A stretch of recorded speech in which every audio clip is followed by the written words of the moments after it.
call the June 28th, 2022 Environment Committee meeting to order. And the first item on the agenda is the approval of the agenda, which we are now allowed to do by consensus. So if nobody has any changes, we will consider the agenda approved. Anybody have any changes? Okay, agenda is approved. Next up is the approval of the June 14th, 2022 Environment Committee minutes. Do we have a motion and a second? I don't know if I was here. Was I here? I was not. I was here. None of us were here, but We're in I a looked at the predicament. minutes. I was So here, moved, but so I moved. can't make Yeah, the yeah, motion, so moved. so, I'll second it then. thank you. So I assume you have no changes since you don't know what happened. All in favor, say aye. Aye. Or opposed? The minutes are approved. First item on our non-consent business agenda is 2022-182 Priority Waters List Approval. Emily Resseger.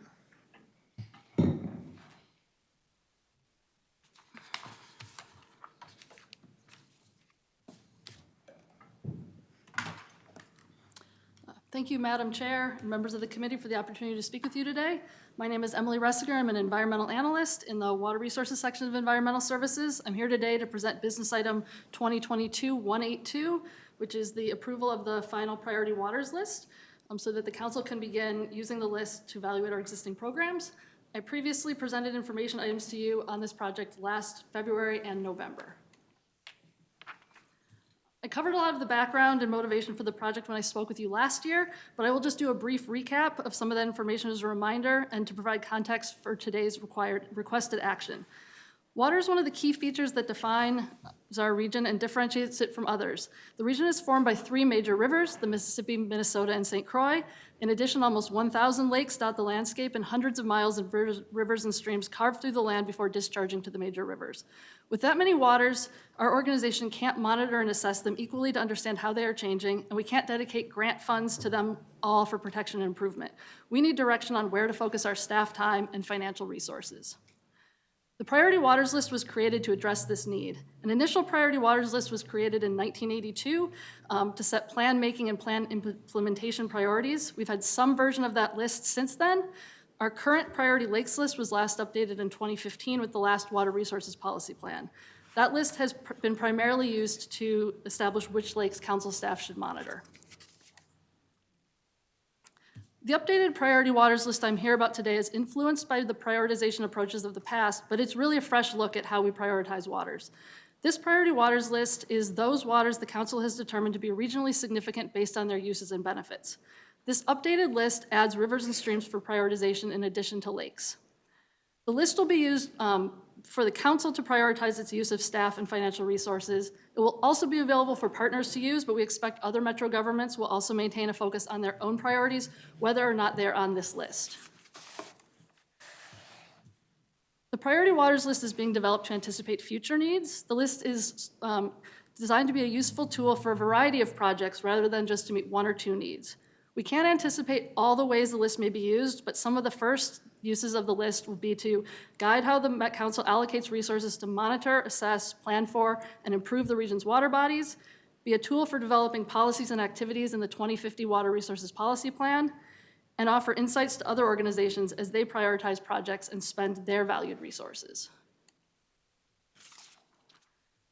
We decided to focus this priority waters list on how waters are used and valued in the region. This approach supports the Met Council's mission to foster efficient and economic growth for a prosperous region, and it directly supports the 5 outcomes of Thrive MSP 2040. We believe this approach will complement state and watersheds' focus on water quality and impairment status of water bodies. These two different ways of targeting water bodies can be used together to pinpoint how work gets done in the region. At a high level, to determine the priority waters list, we evaluated all the uses and benefits for waters in the region and decided on scoring categories. We scored water bodies numerically in the different use and benefit categories using region-wide data sets that were either created by ourselves or obtained from partners.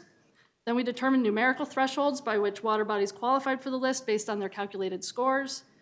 We produced a draft priority waters list and sent it out for public comment. And then finally, we finalized the list using feedback received from those stakeholders. As I covered in the meetings last year, we ultimately settled on 7 use and benefit categories to score water bodies with: drinking water protection, recreation and tourism, healthy habitat, tranquil connection, equity, industry and utility, and science and education. Numerical scores were calculated for every water body in the region in each of these 7 categories. In addition to the 7 categories shown, we identified 2 additional categories as having important benefits: culture and history, and food provisioning. These were not used for scoring due to lack of quantitative and comprehensive data sets, but we are planning to figure out how we can work with partners in the region to address these important water benefits that we weren't able to quantify, and we're going to look into that hopefully as part of the Water Resources Policy Plan update.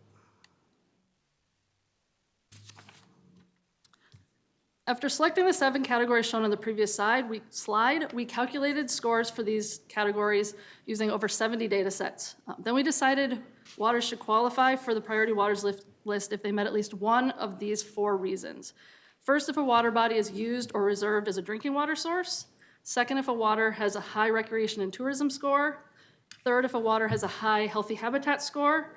And fourth, if a water has a high well-rounded score, which was calculated as an average of the 7 use benefit categories on the prior slide. We finalized the draft list in March and shared the draft list on our project website and sent out an email via Gov Delivery to a list of partners and stakeholders. We included a wide swath of stakeholders in our outreach, including Met Council staff, city, county, watershed, and state agency staff, MCES-specific groups, including MOSAC, TAC, and the Water Resource Policy Plan Advisory Group, and policymakers, including City Council and Watershed Board members. We invited all of these groups to 2 open houses online that drew a total of 23 individuals. As part of our feedback process, we received feedback from 53 individuals. Much of the feedback was very supportive of the list and the approach, but we also received information about data sets or specific water body amenities that we had missed. And so we were able to take this information back to our assessment, and then this additional information resulted in some changes to the list.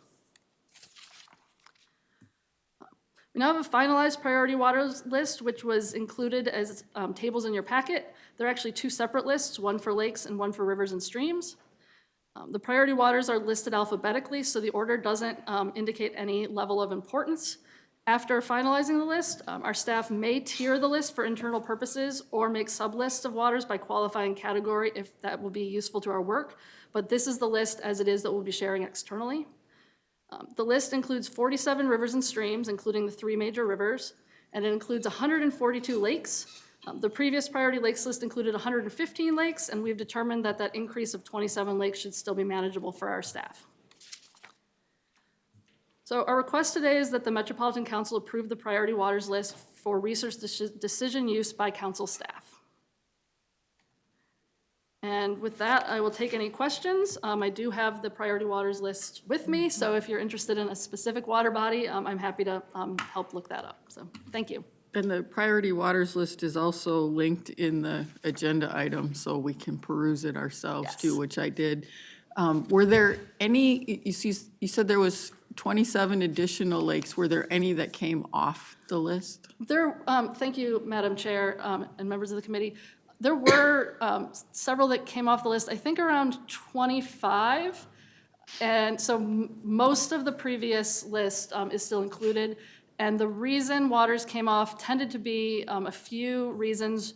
One was that we were looking at more comprehensive data sets about why a water had high recreational value. We used to give waters, we used to allow waters to qualify if they had a boat landing or a boat launch and a regional park and were, I think, 100 acres in size. When we went back and looked at the data set, a number of lakes had qualified as having a regional park when they only had a boat launch. So we removed those, and then they didn't qualify for other reasons. And then our healthy habitat category was much more, we just looked at a lot more data sets there, and waters used to qualify if they just had one designation, such as being a waterfowl feeding and resting area, and now that was one of many of the metrics we looked at, and so some waters had gotten on the list just for that. When we looked at other in-lake data or what the surrounding land use was, they didn't qualify anymore, but we looked at that several times, so. Thank you. Are there other questions? Thank you, Madam Chair. I'm curious, do other regions in the country do this? Thank you for the question, Madam Chair, members of the committee. That's a really good question, and I don't know that we looked at that. One thing it's taken me a long time to realize is that our region is really unique in how many resources we have. There's some other regions in the country that are, like Vermont, New Hampshire, upper northern or upstate New York, and then Wisconsin, but most other regions are, really limited, and especially for natural lakes, have very few or none at all. So I don't know the answer to that, but I do think it's not surprising if we're one of the few regions that does for that reason. Madam Chair, I would just comment that I think this is the kind of project priority focus that other parts of the country might benefit from. I just think I always find this part of our committee's oversight to be really, really interesting and very motivating. And thank you to you and your colleagues for doing this work. It's great. Thank you, Madam Chair, members of the committee, I appreciate that. Go ahead. Thank you, Chair. Could you say more why lakes that were not on the list in 2015 are now, and specifically for my district, it would be Lake Como? Yeah, thank you, Madam Chair and members of the committee. Basically, in the past, waters were on the list for 4 reasons, either for having high recreational value, having high habitat value, being a drinking water lake, or having good water quality. And so 3 of those 4 translate directly. The good water quality has been rolled a bit into healthy habitat and then a little bit into recreation and tourism.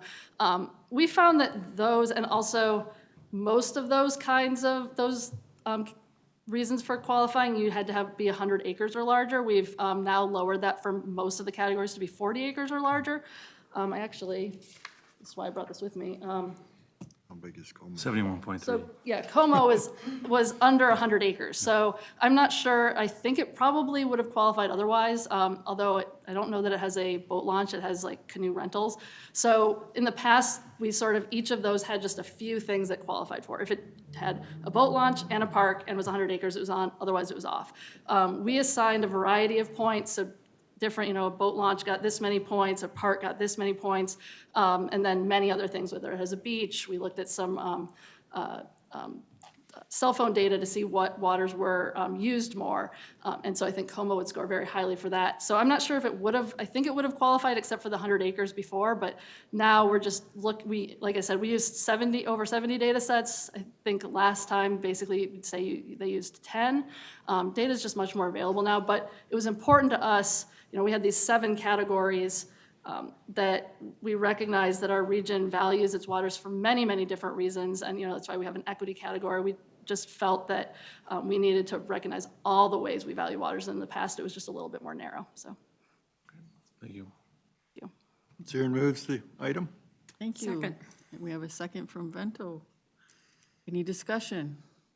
All in favor, say aye. Aye. Motion passes. Thank you. Thank you, Madam Chair, committee members. Next up is 2022-183 Innovative Water Conservation Pilot Project Grant, St. Paul Regional Water Services. Mr. Elhassan. Good afternoon, Madam Chair and members of the committee. My name is Ali Elhassan. I'm the manager of water supply planning. I have with me today from St. Paul Regional Water Services, Mr. Patrick Shea, the general manager of the utility, and Mr. Joe Tronson, who is the meter operation supervisor. I have been working closely with the St. Paul Regional Water Services in the last 2 years about this project. We started discussions in late 2020, and it was an idea, and this idea came because at that time there was, we became aware that there is more money available from Clean Water Fund, and they were asking us if we have ideas for projects specifically with an equity lens that we need to submit to get more money. And luckily we have this idea that we were just thinking about it at that time, and it took us a year and a half to kind of finalize it and put it in a way that's presentable. But at that time we presented this as an idea that we wanted to do some projects with St. Paul or Minneapolis, because we have been lacking doing some of the projects in those areas. And as a result of that, we received extra money from Clean Water Fund to do a project with an equity lens in it. So this project is the Metropolitan Council Environmental Services would like to enter into a grant agreement with St. Paul Regional Water Services to begin a pilot project to improve water efficiency, focusing on identifying household leak issues much quicker using advanced metering infrastructure, which we refer to it as AMI. And in addition to that, SPRWS, which is the abbreviation for St. Paul Regional Water Services, I'm not going to say that every time, so I'm going to say SPRWS, will use portion of the grant fund to support customers within areas of concentrated poverty in the city or within the city in upgrading their toilets to more efficient devices. So this second part of the project is very similar to our grant efficiency program, and we are following the same rules for our grant efficiency program. What's interesting about this concept is using the area of concentrated poverty, which is a map that the Met Council developed in 2015 through under the Thrive 2040 effort. And actually, I'm really excited about that because this is the first community that have been trying to use this map that we have produced 7 years now into a project so that they can concentrate and focus some of their effort. So quickly, what's the grant is going to provide for?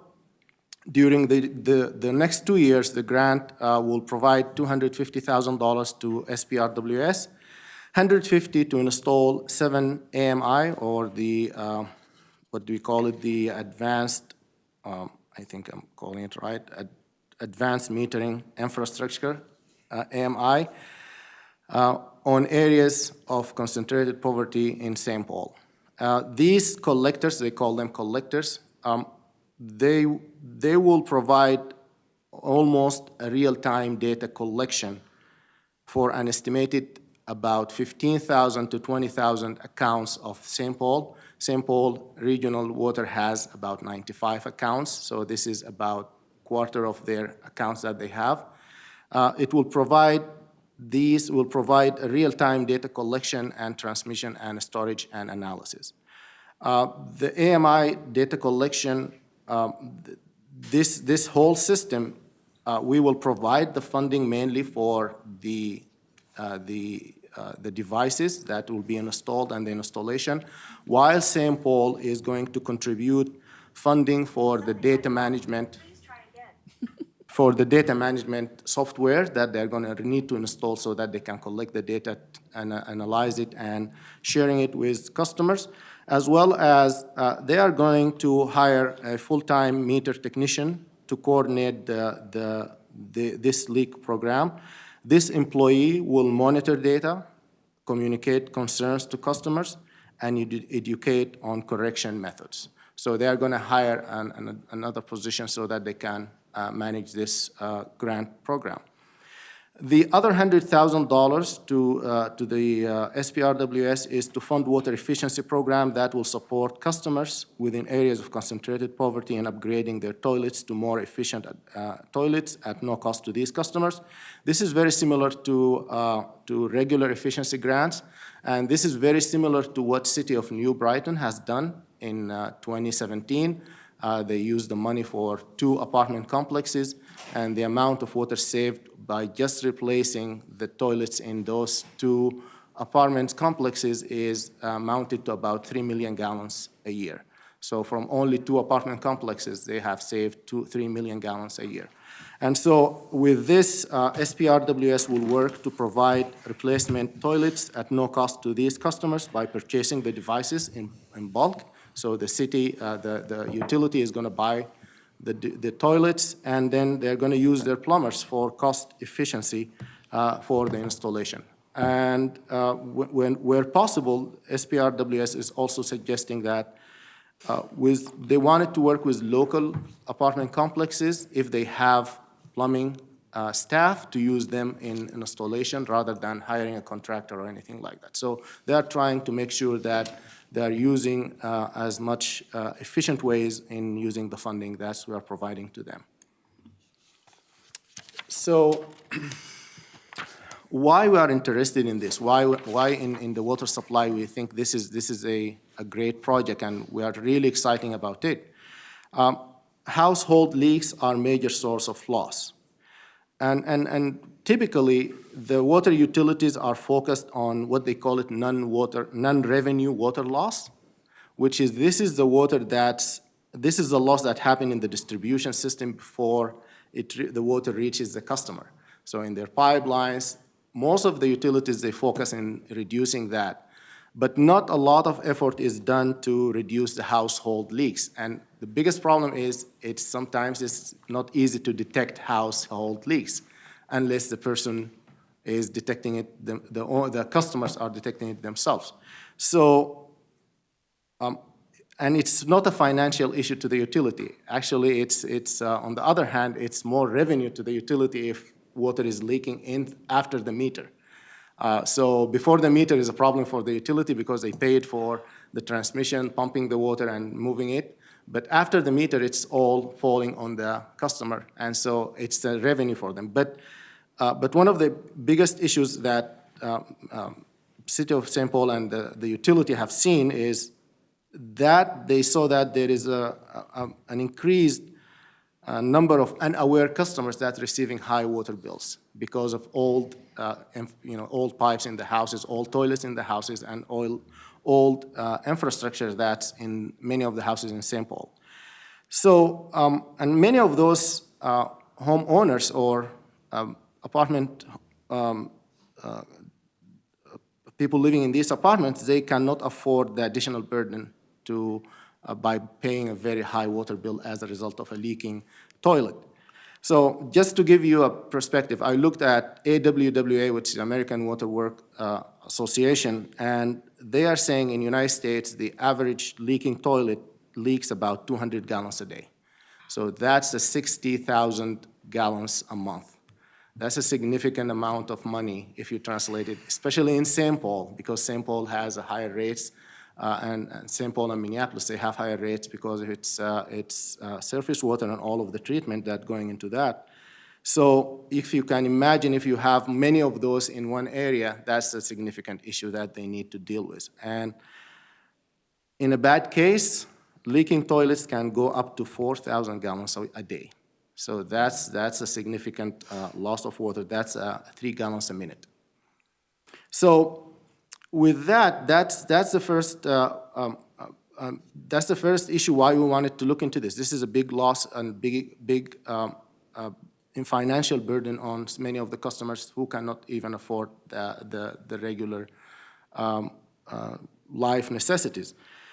So usually how the communities deal with these in-house leaks, what they do is they create a leak audit program where they take the meter data, they analyze it, they flag the accounts that suspected of having a leak based on significant increase in water use. The current practice for many of the utilities around the metro area, and if you live in a place that you receive your bill every 3 months, you are one of those communities that they will drive by with a device. They will check from their cars. Most of the utility guys, they drive by, check your meter every 3 months, and then they take that data and go back and do the analysis for it. And that's when you get your bill. So while it's helpful at that time to use the quarterly data to alert customers of potential that we see a big spike in your use, so there might be a leakage. In many cases, the leak might have existed for weeks, if not months, before we can detect it, or the utilities can detect that leak. So if you are checking every 3 months, it will take every 3 months to detect the leak if it's happening in your house or in your facility. So I will use one of the examples that St. Paul shared with us. This is a March reading. The one in red is a March reading, and it shows about 1,500 units that used in that quarter. The previous usage was only 10 units per quarter. So that's flagging, a big flag for the utility, and they looked at that at the end of 3 months. So they called the customer, and they found out that the customer, she was in hospital since July, and no one was living in the house. The house was vacant. And I was just talking to Joe this before the meeting, and he was saying that it was really surprising that people can hear the water coming out, but no one called the utility to tell them about it until you can see the iceberg coming out of the window of the house. So SPRWS sent staff to shut down the water from the outside because there's no one living in the house. And based on the calculation that they used, they estimated that there is a pipe that broken in the house in December of 2021 and was not detected until they did their reading in March of 2022. So 3 months, and it was leaking at 8.36 gallons a minute for 85 days. So that's about 1 million gallons of water were unknowingly wasted. And then the customer received a bill for approximately $12,000. So, and this is something that you will hear about it in many of the old houses in St. Paul and Minneapolis, and even in other places that have older infrastructure, mainly toilets. Toilets is the biggest problem, or all older pipes around the metro area. If we have an AMI system in place, this issue will have been detected in 1 to 3 days, and the utility will be moving their staff, fix the issue, and they will have saved $1 million, and the customer will save $12,000.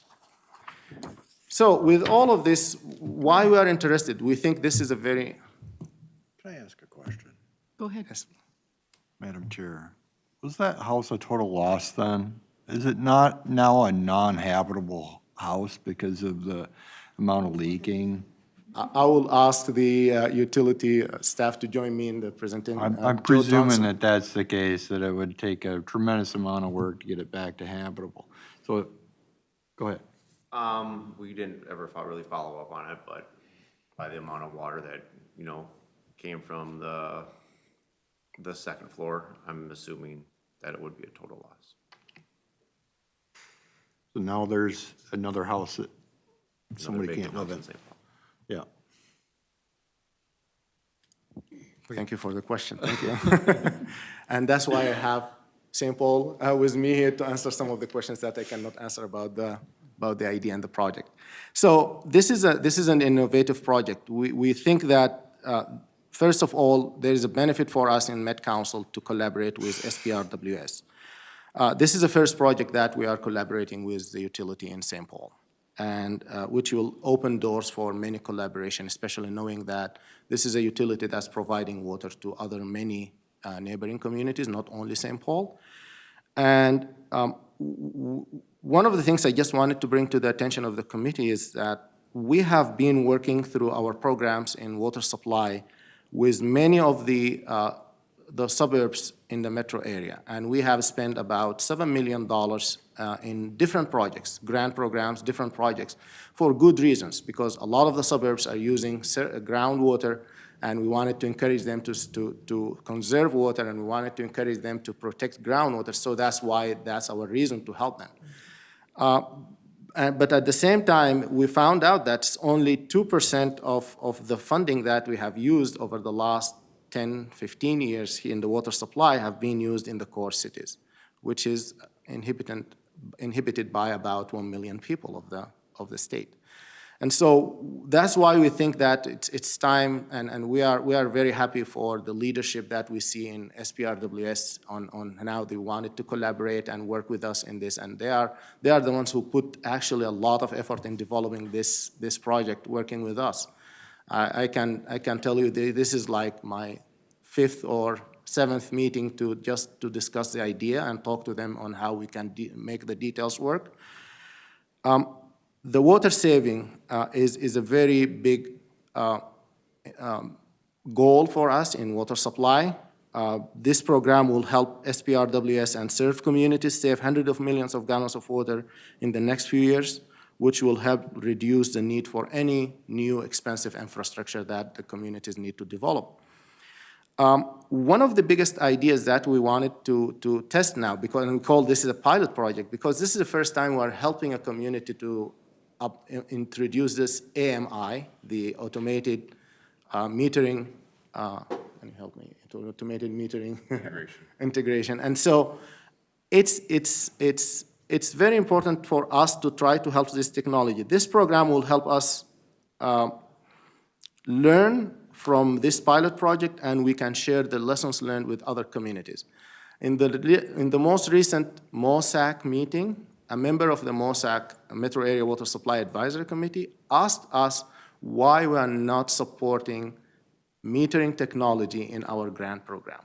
And my answer for him, we are trying a pilot project with St. Paul. We want to understand how it works before we add it to our regular grant program, which is going to be our next step.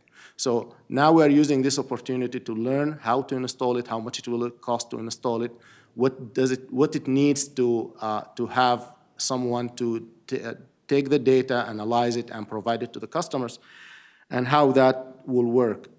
This program also includes an equity lens, which will allow us, by implementing this program in areas of concentrated poverty, which is the map that the Met Council have developed in 2015. It will allow us to think about how we can include more of the equity lenses in our programs in the future. And also, this is, if you think about it, this is also have a benefit for our wastewater system. When all of this leakage from toilets and pipes is going into the drains for us, it will give us more capacity. Hopefully, although I don't think it's going to be a big thing, but everything will help us in reducing the flow into our wastewater system. I just included this map just as a reference. I think when I was presenting about the current beneficiary of the grant program for the Met Council, that I came, I think, about 2 months and get approved for the grant program. There was a question from one of the committee members of why there is any of the communities participating from the core cities. And so we were thinking about this project. We were working with St. Paul to develop this project. That's why they didn't apply for the regular grant program, and we are working with them on this grant program because of all the new technology that we are trying to test before we include it into our regular grant program. So with that, Madam Chair, committee members, the proposed action is that the Metropolitan Council authorize its regional administrator to award, negotiate, and execute an innovative water conservation pilot project grant agreement with St. Paul Regional Water Services, SPRWS, recommended by staff in the total amount of $250,000 for the years 2022 through 2024. With that, I will answer any questions with the help of the gentleman from SPRWS. Thank you. Questions? Councilmember Sterner. Thank you, Chair. My question had to do with our water efficiency program. We have where the homeowner contributes somewhat to the price of the toilet replacement in that, and I'm wondering if this program will work the same way as our other water efficiency program in that regard.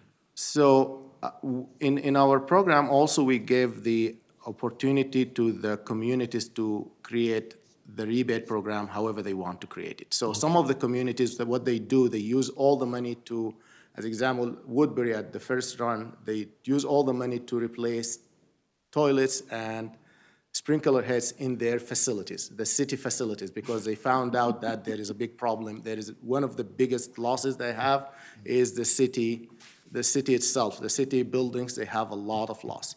And so they use that money there. So we okayed that because it's, at the end of the day, we were looking into really an efficiency. As I mentioned, New Brighton, they took the money, they bought the toilets, and they replaced toilets in all apartments in 2 or 3 apartment complexes, and they didn't charge their homeowners for that.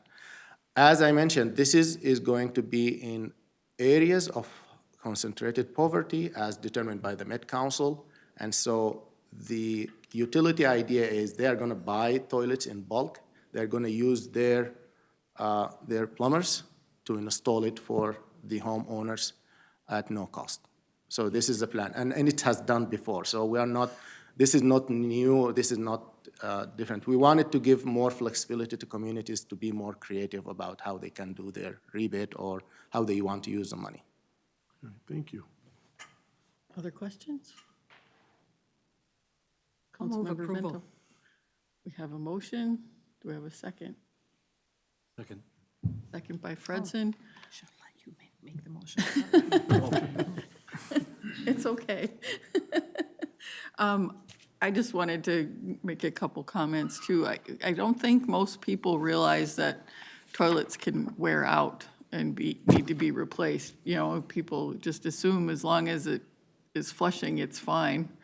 And so I think it's good that this will get the word out to people who maybe couldn't afford to do things like that, but it can make a big difference in how much water you use in your house. I think we need to be mindful that not everybody who lives in an area of concentrated poverty is in poverty. And I hope the city will try to help the people that are most needy in that area and not just do a blanket sort of a deal. But it sounds like a great program and a nice opportunity to do something a little different from what we've done. So I appreciate you guys bringing this forward and getting the money from the legislature. That's really great. Any other comments before we vote? Go ahead. I just want to do a shout out to the SPRWS. I know that because I write out a check for them. I live in Maplewood, and I got to tell you, both of you, that this regional water system is remarkable. And I have nieces and nephews who have looked for homes in the East Metro area. And the one thing that is always at the top of my list for them is to try and get a home that's within the SPRWS, that it makes all the difference in the world, not only in terms of quality of life, but their financial investment, that it's an asset. So thank you very much. As a consumer, I appreciate it. That's great. Thank you. All in favor, say aye. Aye. It's unanimous. Thank you, Madam Chair. Thank you, committee members.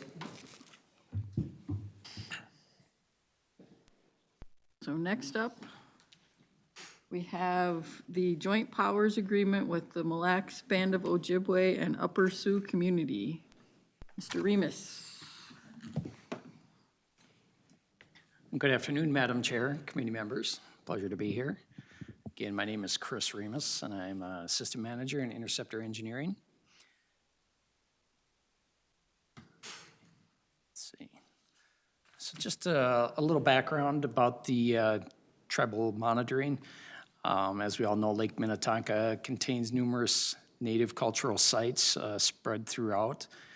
Per our consultation with the tribes, which took place on November 1st of 2021, all of the projects in the Lake Minnetonka area will require tribal monitoring during excavations. An agreement with a tribe is also needed to contract these monitoring services with the respective tribe.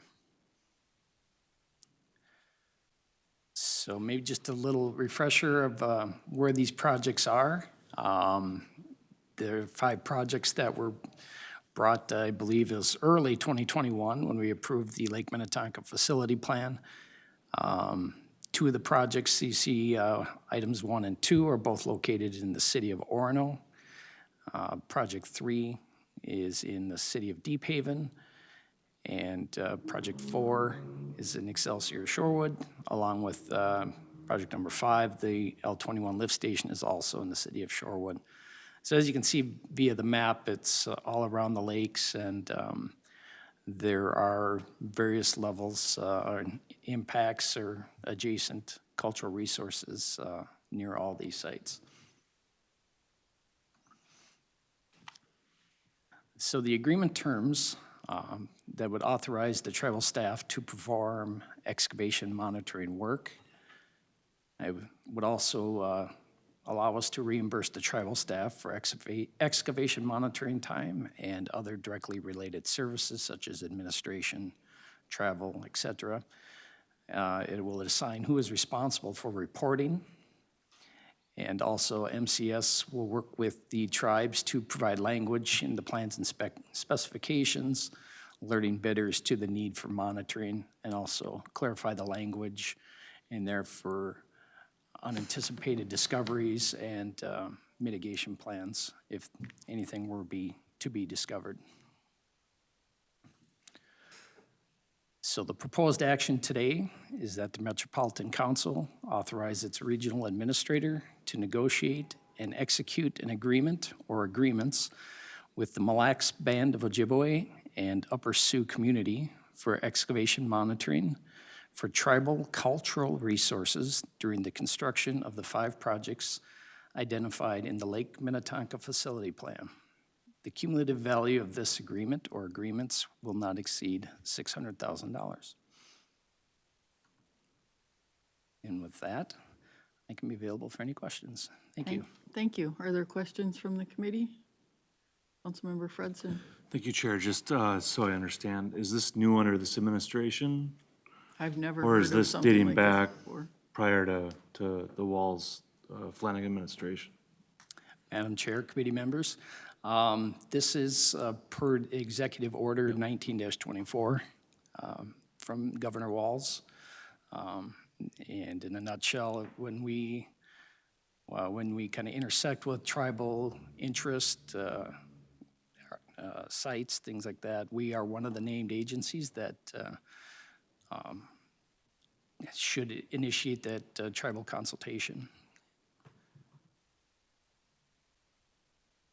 Any follow-up? Pretty good. And just to follow up, I mean, obviously a good thing, and thank you for your work, and I think this is a positive step. So. And I agree. It's good because some of the tribes are a little nervous that we might find something and just cover it up and keep going. And so it gives peace of mind to everybody that we're doing things the right way. My question is, how did you decide which tribes to contract with?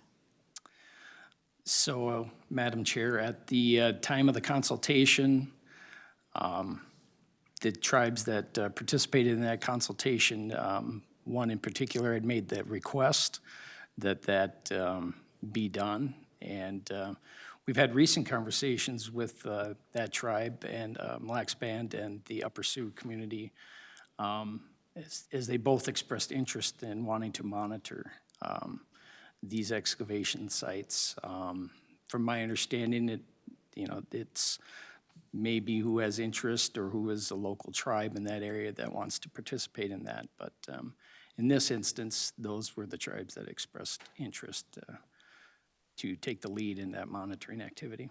Okay, thank you. Any other questions? If not, we would need a motion. So moved. Second. Motion by Zarin, second by Vento. All in favor, say aye. Aye. And it's unanimous. Thank you. Next up, we have 2022-185 St. Paul Inflow and Infiltration Demonstration Project Grant Amendment. Mr. Colvin. Thank you, Madam Chair. Good afternoon, committee members. For the record, my name is Kyle Colvin. I'm the manager of the Wastewater Planning and Communities Programs Group in Environmental Services. Today, I'll be presenting and requesting approval for an amendment to the St. Paul I&I Demonstration Grant Agreement that was entered into between the Metropolitan Council and the city back in 2018. I would also like to recognize at this time that we have Aaron Haas in the audience today. He's representing St. Paul Public Works. He graciously agreed to come here at my request to answer any questions that the committee may have regarding the city's grant project. In 2018, the Metropolitan Council had a grant offering that was funded from the Council Regional Administration Levy Funds. After sending out RFPs, or requests for proposals, and going through a competitive ranking process, St. Paul was awarded a grant for $500,000 for a $1 million project. A grant agreement between the city and the council was executed in December of 2018. The purpose of the demonstration project is to evaluate and quantify the effectiveness of private property I&I mitigation efforts. Private property I&I sources contribute at least 50% or half of the I&I entering the wastewater collection system.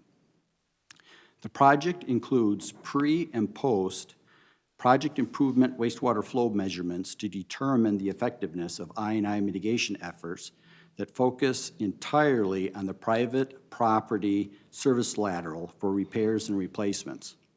The public collection system in the study area had been evaluated for I&I susceptibility and was previously rehabilitated. So we took out the element of the public side of the I&I equation.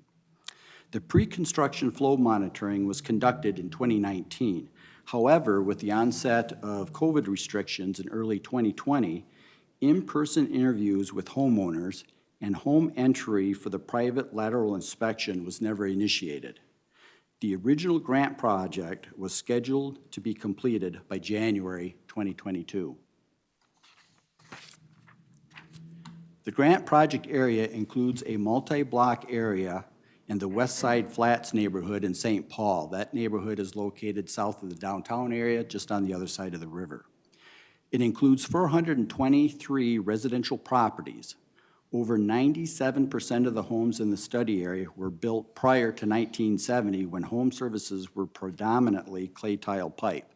And as you know and have heard previously, clay tile pipe as it ages can deteriorate and become more susceptible to I&I. In fact, the median age of the homes within the study area is 110 years old and predates the existence of the current centralized wastewater collection system. So it is an older part of the community. The original completion of the grant project was scheduled to occur again in January 2022. However, due to the restrictions related to COVID, the project completion date now needs to be extended.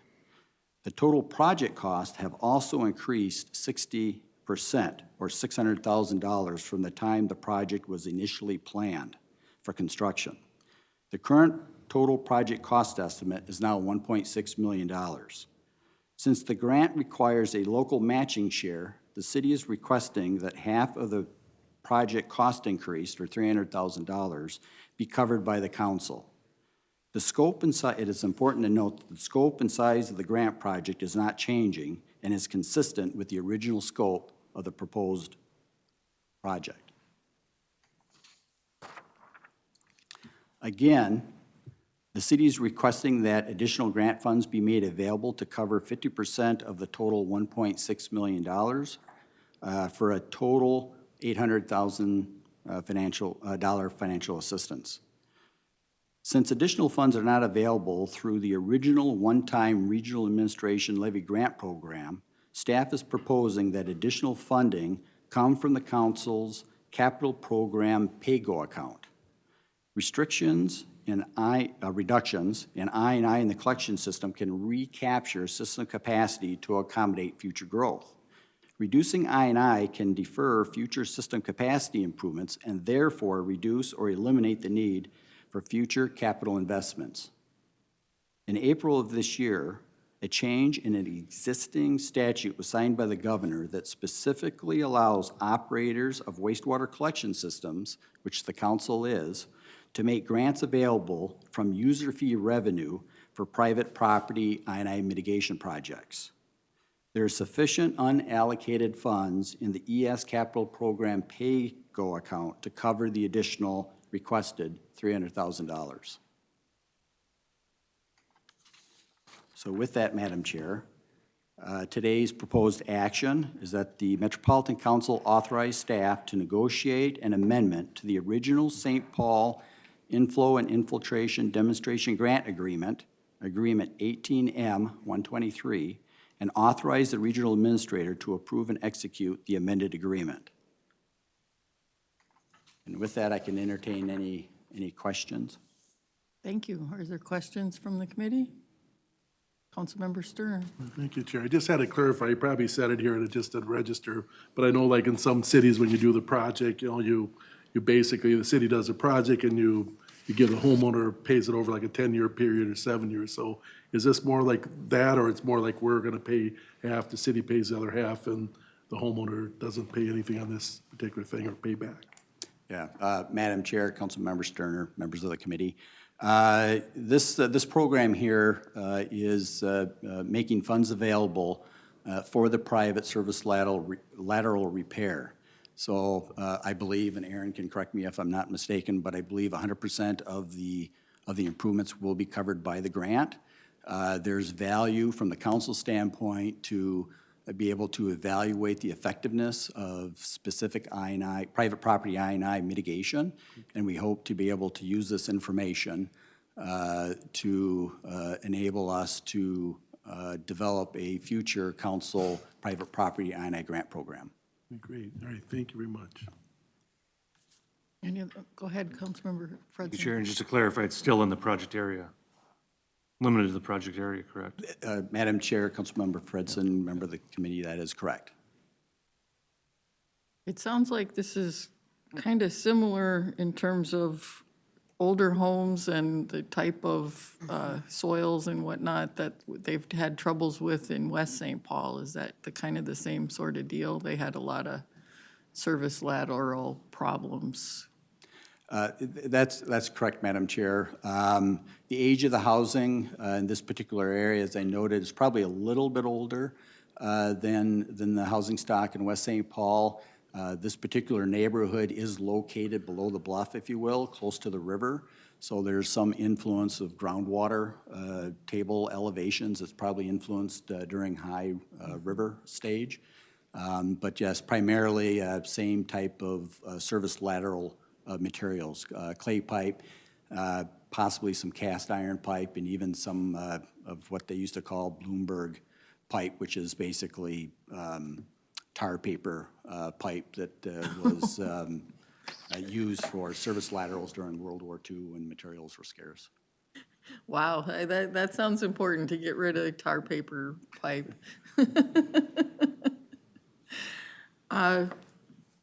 Go ahead. Just, thank you, Chair. One additional comment. I feel like this is the second time this has come up tonight in terms of just reimbursements for property owners to help solve problems they're facing with their individual properties, all paid for. And I just think, and this has been a larger conversation with the federal infrastructure bill, but I just think that if we want to solve problems like this, that's ultimately probably what it will take to do it, even if it means we're not getting 10% or 20% from local property owners. And so I think that this is on the right track, and it's just the reality. If you want to solve the problem, whether it's on public property or private property, it probably makes the most sense to just make the investment and fix it, so. I think that in terms of getting access to all of the properties and really being able to quantify in an area so that we have good numbers to use in other discussions, it's worth it to pay all of it so you can get everybody's participation, because otherwise somebody needs to say, no, I'm not letting you in my house because I don't want to potentially have to pay several $1,000s. So for sure, for this part, I think it's great. We can have another discussion later about whether you can scale that up to a bigger level without having some homeowner participation in the project. But yeah, I agree for this project at least, it makes sense to get everybody to participate by having them face no possible cost for their participation. So I think we still need a motion and a second for this, if there aren't any more questions. So moved. Second. So we've got a motion by Fredson and a second by Sterner. All in favor say aye. Aye. Unanimous. Okay, thank you, Madam Chair. One correction, I think I actually referred to that tar paper pipe as Bloomberg pipe. I think it's actually Orangeburg pipe. Okay.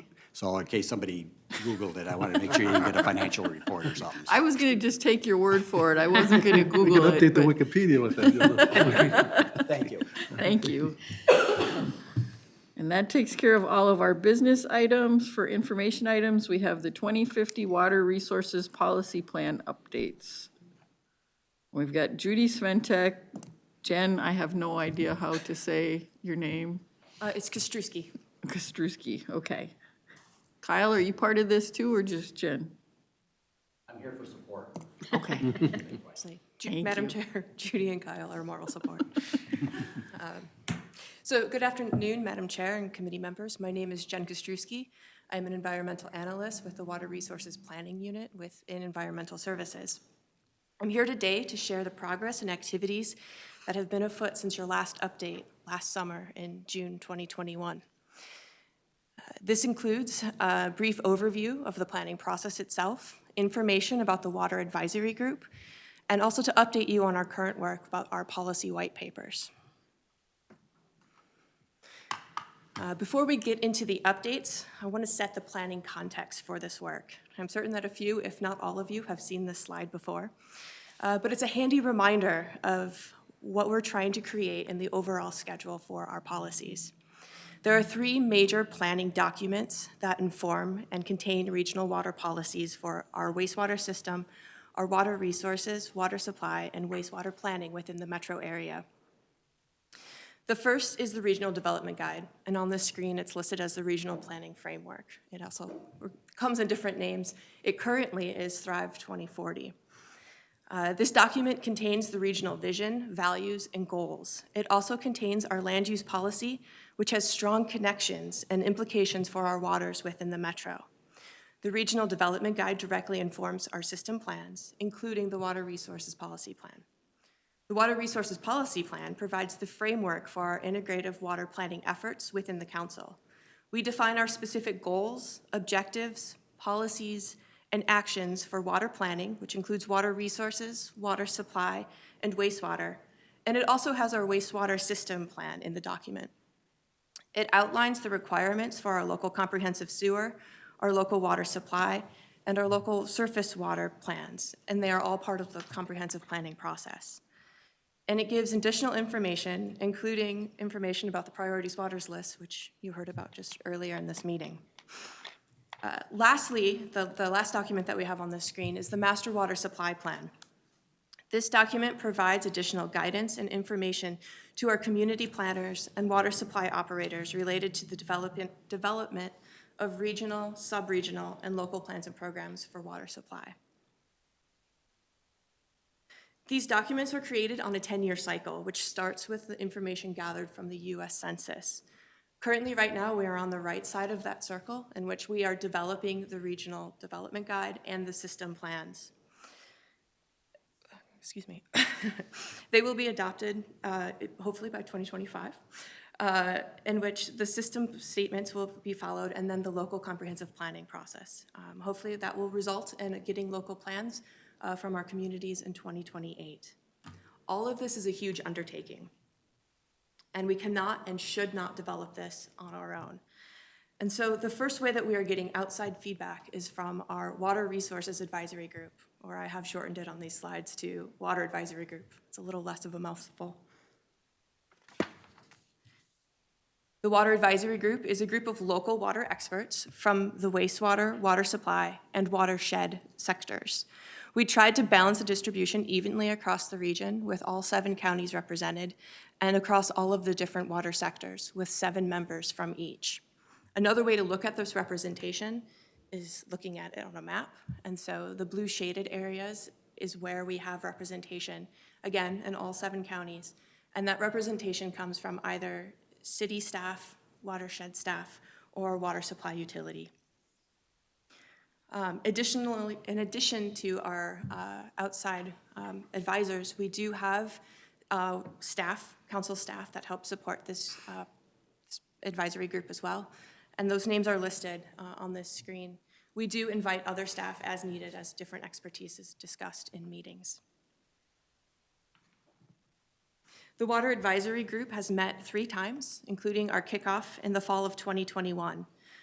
We have primarily been using our members as resources to identify emerging water issues and evaluating our proposed policy areas to see if there are any gaps in where we are heading.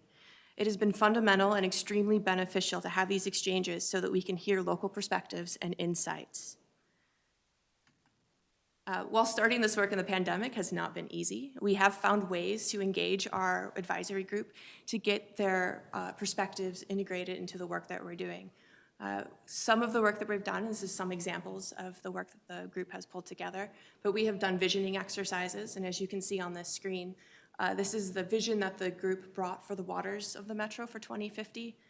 And the largest words that I can see within this screen right now is sustainable, clean, and abundant. It seems like a pretty good vision for the waters of 2050. We also have been using the collaboration tool, Mural, to help us visually work together to try and identify different policy gaps or different areas that perhaps we should explore. I know that the content is too small to see, so this is just to show you an example of the work we have been doing.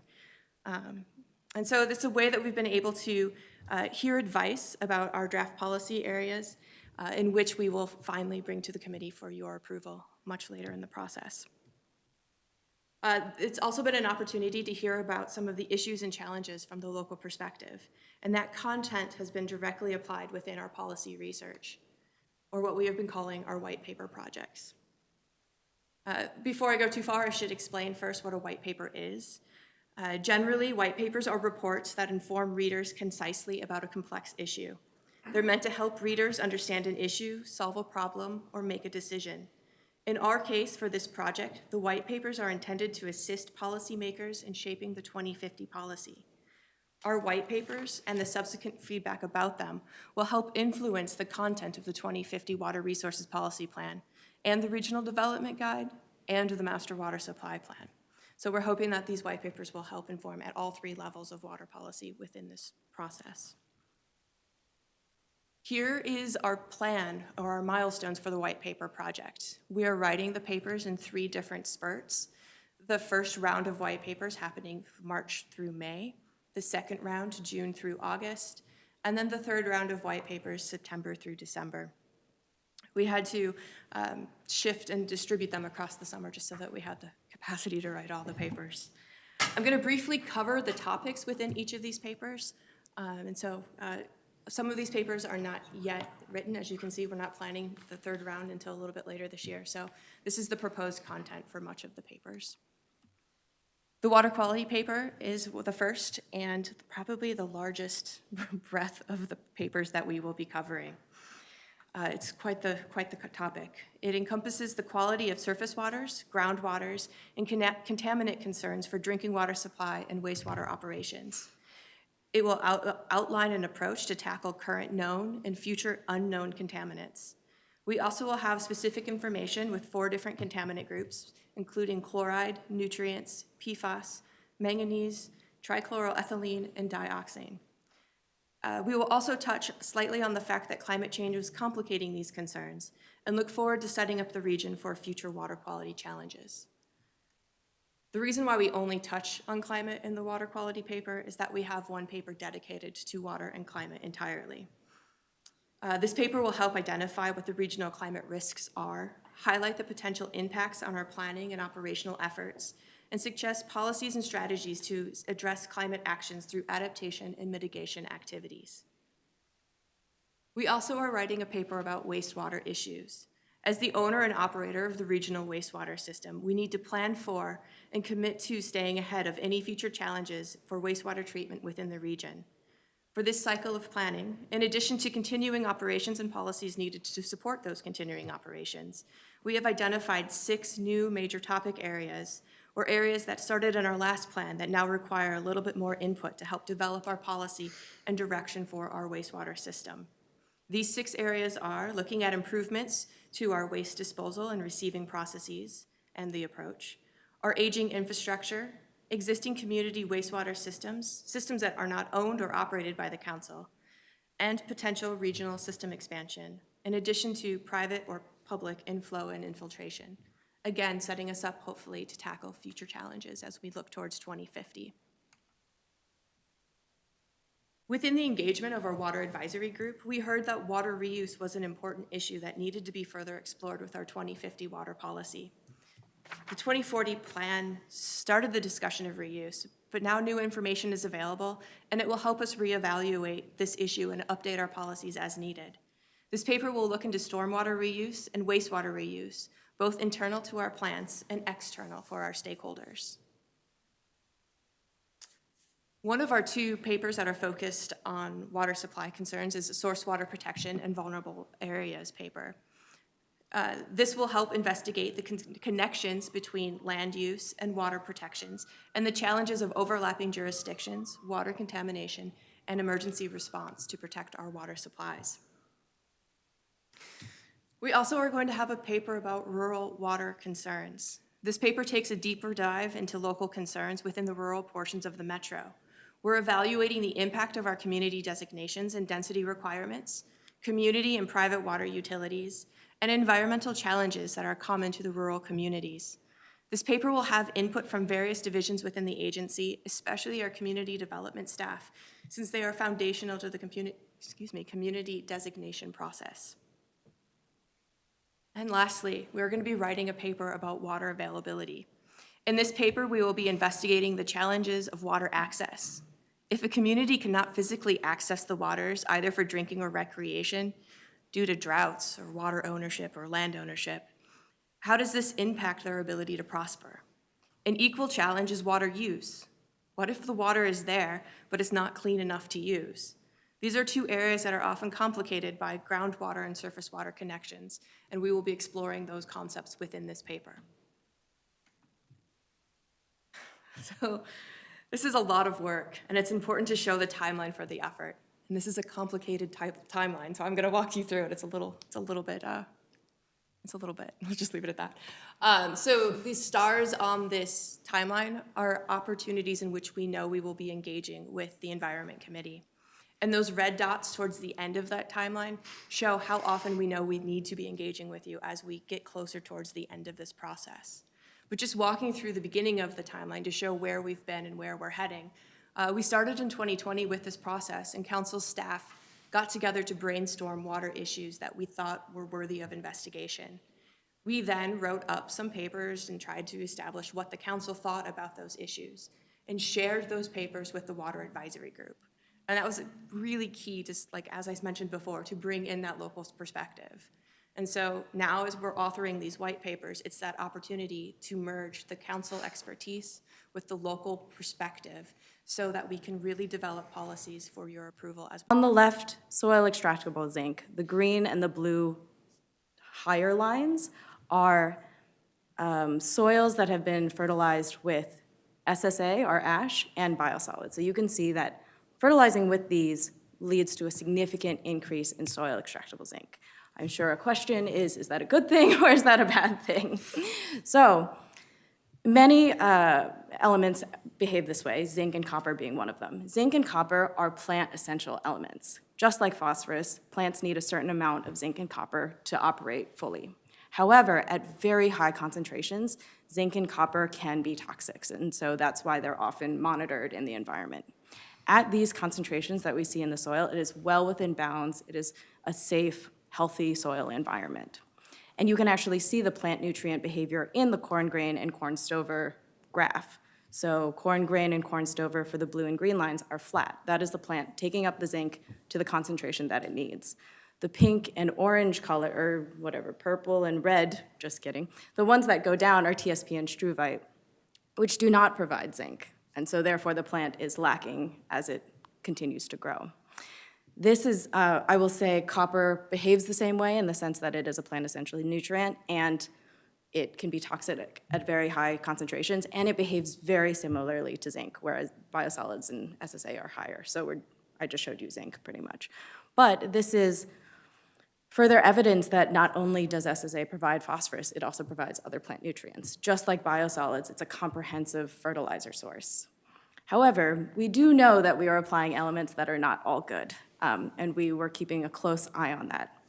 We have 11 elements of concern here. The way that you read this is basically, we have arsenic, lead, those ones that we always get questions about with human-based products. Each of these blocks is a different element. The top of the block is the maximum concentration of that element that you'll find in western soils in the US. The bottom is the minimum, the bold line is the mean. The little gray dots or shapes our initial soil that we started the experiment with, and then the concentration at the end of 2 years, or at the end of our highest rate applied. So like the worst that it hypothetically got in our study. And you can see, just looking across of all of them, they are within bounds. Oftentimes they're very close to the bold line, which is the mean. This for us, besides additional statistical analysis that we did on the actual data, basically says that there are no red flags in terms of these elements of concern: arsenic, cadmium, lead, whatever it is. And it all comes back to that idea of concentration versus loading rate. You put so little of the actual SSA on that you're not putting many of these elements on. So finally, an additional part of this project that I haven't talked about yet is microbes. I'm sure you've seen all kinds of microbe things on the TV and radio and stuff. Soil scientists are similarly excited about them.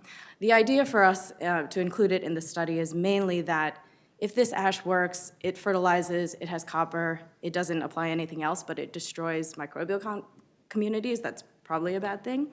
Luckily, we did not find that. We looked at bacteria and fungi and archaea and found no responses to any of the P sources in bacteria. We did, however, find an interesting response in fungi.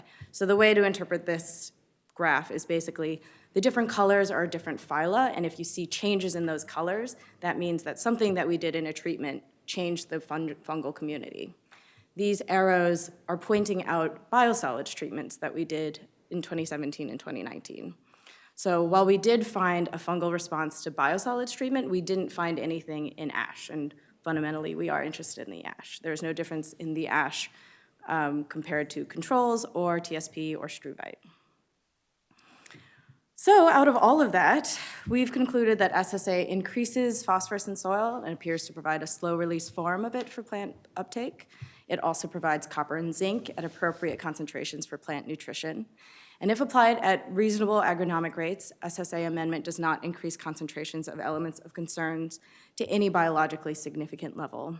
SSA also does not affect microbial communities any differently than any commercial phosphorus source might otherwise. And so it's sort of in not my hands anymore, but we do have recommendations if you choose to proceed. First off, just product development. What would this fertilizer actually look like? As I mentioned, it's very powdery, so something would probably have to be done. Additional on-farm testing under realistic growing conditions in a variety of soil types and crops would be valuable, along with periodic monitoring of soil phosphorus tests and soil concentrations of those elements of concerns, which we'll always keep an eye on. Additionally, the development of best practices for SSA application that include guidelines for analytical testing for available P, soil testing, SSA application would be really valuable to take this to the next step. I want to thank you for listening today and for the financial support for this project that got me through grad school, that I did. And also thank all the people who helped me get here. And now I'll open it for questions. Questions, Councilmember Sterner. Thank you, Chair. My first question has to do with the corn and the beans. Did you just use one variety on those, or did you vary different types of variety, and then were they GMO modified or not GMO modified? I can do this. Madam Chair and committee members, thank you for the question. We did actually use the same strain of both corn and soybeans, as close as we could get, the whole time. We didn't want an additional factor that could vary our experiment. And they are both GMO. We stuck to, the reason we actually had corn and soybean is we wanted to stick to practices that farmers actually use in this field experiment. So that included the strains of corn and soybean that we selected from the field for this field, and also the rotation that we did and how we applied our fertilizer with it. Councilmember Zarin. Yeah, so it begs the question, is this commercially viable? Is this, what are the economics of it? Yes, what a good question. Madam Chair and committee members, thank you for that question. That I believe that as an agronomic fertilizer, it is viable. The behavior of how it releases phosphorus is slightly different than your traditional phosphorus fertilizers, but there are products that are sort of bucking that trend of how conventional phosphorus fertilizers work. So there's a tail sort of to follow. Struvite one of the other phosphorus sources being one of them. The economics of it, I cannot speak to myself, but Yeah. I don't know if someone else, you can. Madam Chair, committee members, yeah, it's a little hard to kind of project what the economics would be right now, but, you know, biosolids are being applied. We don't see any red flags relative to biosolids. So we think if it's managed properly as an agronomic phosphorus source, it could be used. In terms of economics, it could actually be transported further because you don't have the moisture content, you don't have a lot of the, well, when you incinerate it, the carbon goes off, other things go off as well, which is good or bad, but it concentrates the phosphorus, so it can be transported further. So from an economic standpoint, it's actually in favor as a phosphorus source. Councilmember Vento. Thank you, Madam Chair. I'm curious, the Baker Family Foundation, I Googled, and there are several different ones. Do either of you happen to know where they're based out of and what their interest was in this? So, the Baker Family Foundation is actually an alum of the University of Minnesota. And so they have a foundation that specifically targets people who will benefit, like graduate students, from smaller amount, not like hundreds of thousands, but tens of thousands, either to fill out a part of the research or to finish writing. And the alum has a background in chemical engineering, I want to say. He did a lot of paper manufacturing research. And so his interest, his personal interest in a lot of the projects that they fund are specifically innovative ways of using waste, which is why our project was selected for that. Okay, and if I could just follow up, have there been any conversations with the Department of Agriculture here in Minnesota or the Cargills or the General Mills of the world as to whether or not they have an interest in this? Well, Madam Chair, committee member, thank you for the question. Actually, we're more in contact with the Minnesota Pollution Control Agency because they are the ones that control biosolids. Right. And it's actually Met Council that is doing that, more or less that contact. And so we just did the evaluation, and then the next step would be probably to work with Minnesota Pollution Control Agency and then Department of Agriculture if it's registered as a fertilizer. Okay, great. Thank you. This is fascinating. Councilmember Sterner, did you have another question? I did. I'm going to try to keep them to a few. I'm excited about this. Okay, so one of the other ones is like with the biosolids and sometimes toilet paper comes in there, but every once in a while we get contaminants like flushable wipes and other thing that goes in there. Will those cause a problem with it, or with incinerators that totally taken out of the equation and that then? In other words, does it have to be more pure, what you're using, or can it be a variety with the incinerator? Is your product okay even if it's contaminants in your biosolids? Madam Chair, committee members, thank you for that question. Let's say flushable wipes would not be an issue. I think they actually generally are pulled out earlier in the process before it hits incineration. The main concern would be if there's significant change to the regulatory structure around industrial waste, but we have federal mandates to control the amount of industrial waste that comes through our water bodies. And so for the most part, with incineration, you really take care of a lot of organic contaminants that you might have otherwise, like antibiotics or pathogens or something like that. So it does add a little bit of a safety net for certain contaminants, for sure. Thank you. Councilmember Fredson, did you have a question? Thank you, Chair. Yeah, I just had a question about the regulatory process and the timeline, like where this goes from here. And I think that's kind of a follow-up from, that our staff is going to have to do now that we have the data that, yes, it does work. And we did a similar sort of thing with the pelletized fertilizer at the Blue Lake plant. It worked on development for a while, and once we got good at the development part, then we switched to a different partner to do the marketing part of it. And it sounds like this is the same kind of a deal, yes? Yes, Madam Chair, committee members, yes, thank you. It is that way. We have the data, and it's up to the Met Council now to decide how they want to proceed with the next steps. We'd be happy to help out, but if need be, but I think we have the first initial stage, and, you know, it has potential. I know there's been a lot of concerns about PFAS in biosolids, but you guys didn't find any problem with that or outside of bounds of what it should be?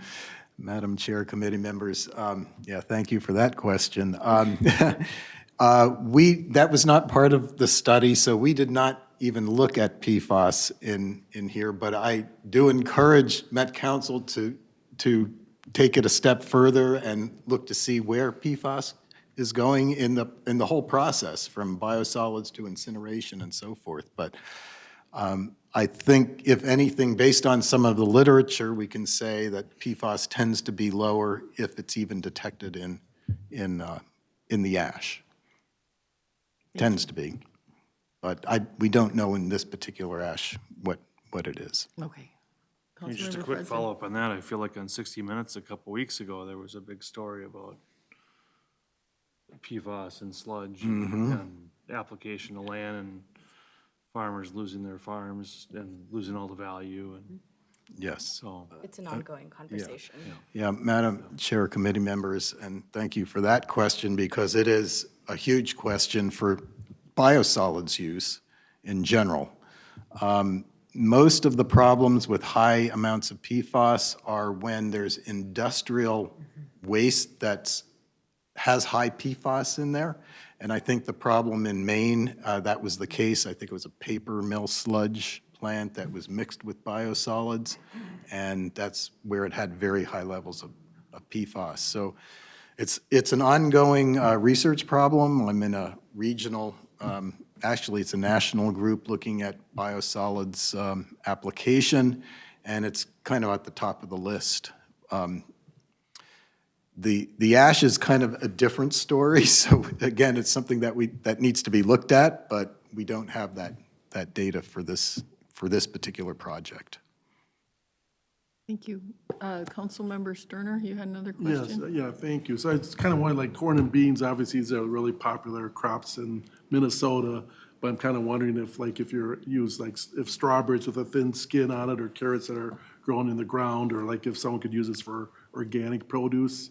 Do you think those would have any other factors with what the tests would be? You can start. Madam Chair, committee members, thank you for that question. I think that's what the next step would be. In terms of phosphorus uptake, I don't think there are any questions as to whether different crops would respond incredibly differently. Yeah, so Madam Correct me Chair, if I'm committee wrong. members, we did do some preliminary studies in pots. We did look at lettuce, and we didn't see, again, it responded to phosphorus, it responded to the application rate. And lettuce is actually a crop that responds more to phosphorus than corn and soybeans, so we got very good responses with it. And we didn't see any other detrimental effects that you might see if there was going to be something out of line, so, yeah.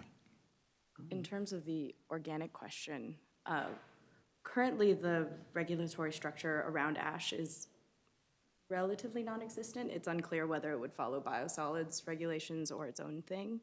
And so, in addition, organic designation is very specific to what they are looking for, and biosolids are currently not considered organic. Right.